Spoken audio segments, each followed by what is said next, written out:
Abe Lincoln, the boy who loved books. Written by Kay Winters, illustrated by Nancy Carpenter.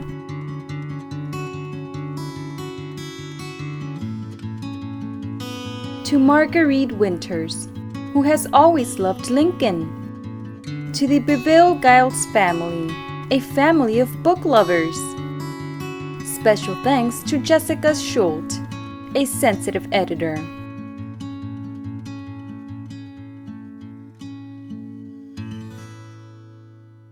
In the wilds of Kentucky, 1809, a boy was born. His mother called him Abraham.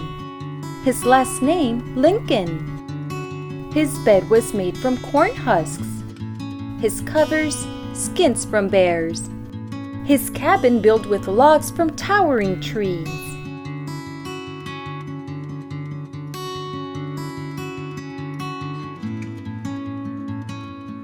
Abe said his first words in that one-room cabin, took his first steps on a hard dirt floor.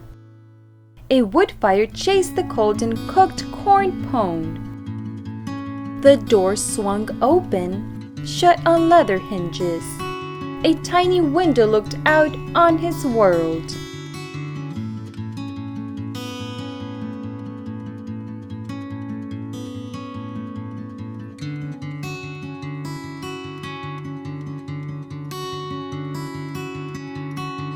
When he was 2, his folks packed their few goods, moved Abe and Sister Sarah to Knot Creek. The Cumberland trails ran close to their new cabin. Abe saw peddlers, pioneers, politicians, traders, slaves pass by. As Abe grew, he talked to travelers, heard where they'd been, where they were going. He saw their world was wider than his own. His ideas stretched. His questions rose. His dreams were stirred.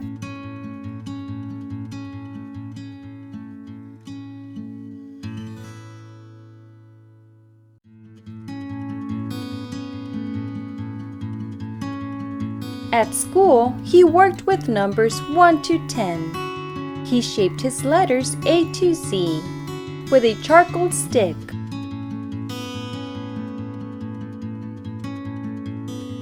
He wrote them down, day in, day out, in school, at home, in dust, in snow, on logs of wood. The letters cast a magic spell. He loved to learn.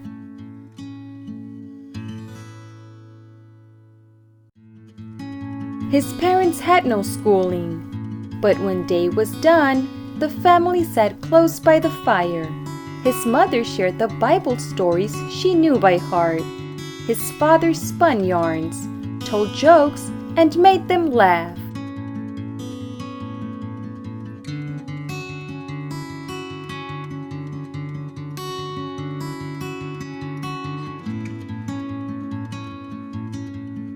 When Abe was 7, the family moved again. The Lincolns set out one December morning, their bits and pieces piled on 2 stout horses. They walked and rode 100 miles to Indiana.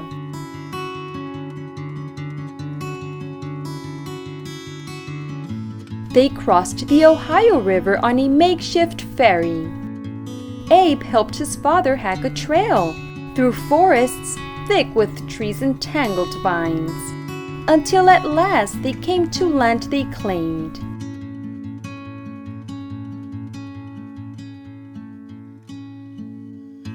No cabin waited at Little Pigeon Creek. Instead, a half-faced camp of branches, twigs, and logs was where they had to stay. One side opened wide to wilderness. The family kept the wood pile stacked. The blazing fire scared off wild animals that roamed the woods. Bears growled, wolves howled, panthers screamed. Abe shivered. Dark was a fearsome time.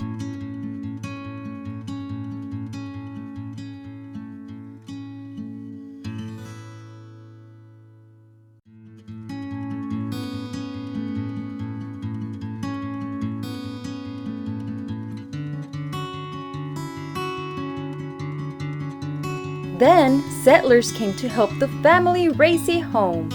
Now Abe and Sarah had a loft to call their own. Abe loved to climb up to his sleeping place, but snow and wind blew through the cabin's cracks. The outside crept indoors and iced the walls.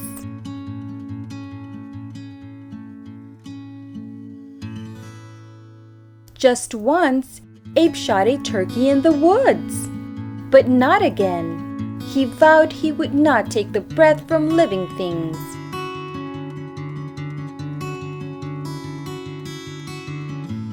When Abe was 8, he helped his father clear their land. He learned to swing an axe and fell the trees. But he longed to learn from books, go back to school.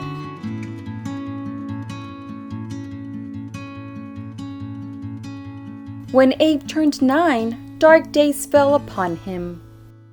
Milk sickness took his mother to her grave. Abe whittled pegs to put on her pine coffin. His grief so deep, he could not speak her name.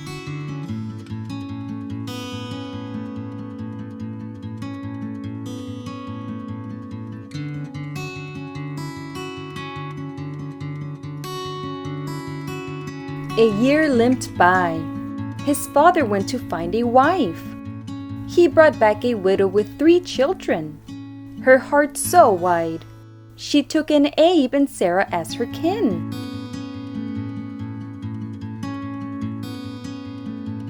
And she owned books. She let Abe read when chores were done. Once more their house of logs became a home.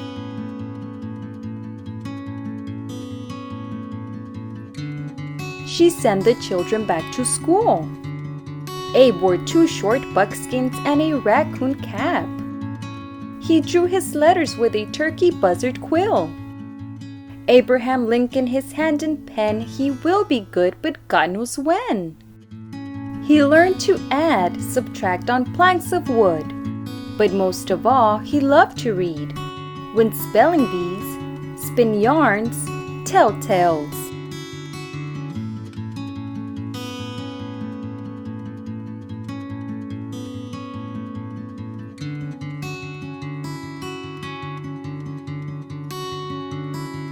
When school was shut, Abe hired out to farmers.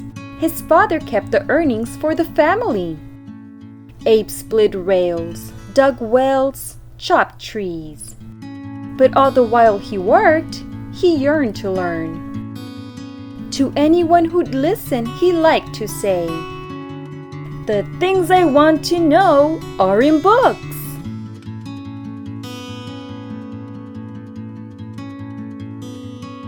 Once rain leaked through the cabin roof and soaked a book he'd borrowed. For 3 hot days, Abe pulled stalks of corn in his friend's field to pay him back.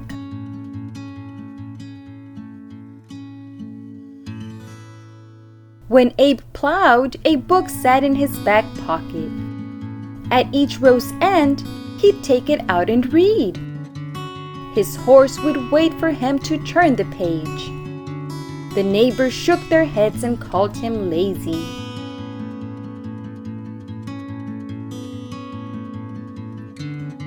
They did not understand this bookish boy. Abe knew he must move on, out of the wilderness. Splitting rails and plowing land was not his dream.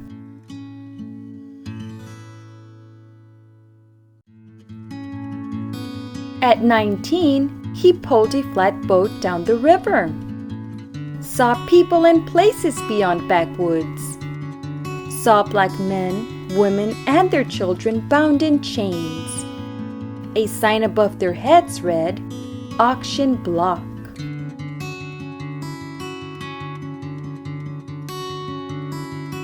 A life for sale? Like hatchet, axe, or plow? Abe knew it was unjust to own another.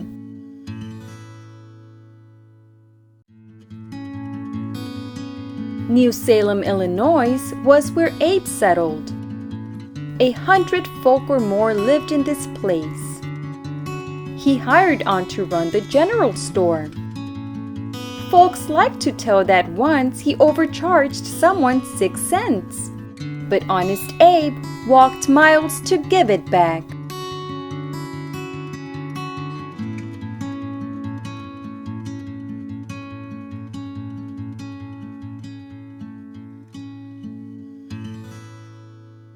Even here, Abe was asked to prove his worth with brawn, not brains. The owner of Abe's store set up a wrestling match against the leader of a wild and rowdy gang. Reluctantly, Abe took Jack Armstrong on. Some said that Abe pinned Jack to the floor. Others swore that Armstrong beat Abe with a trick.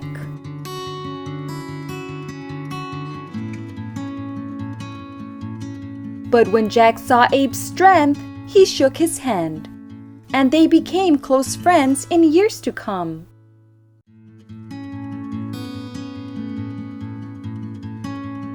By firelight, he studied law without a teacher. Soon he became a lawyer in the courts. Abe saw that words could free or jail a man. He found that words could change the way folks thought. When politics began to call his name, Abe aimed his words at wrongs he'd like to right. Friends said that he should run for public office. He tried for Congress first and then the Senate. At last he ran for the highest office in the land.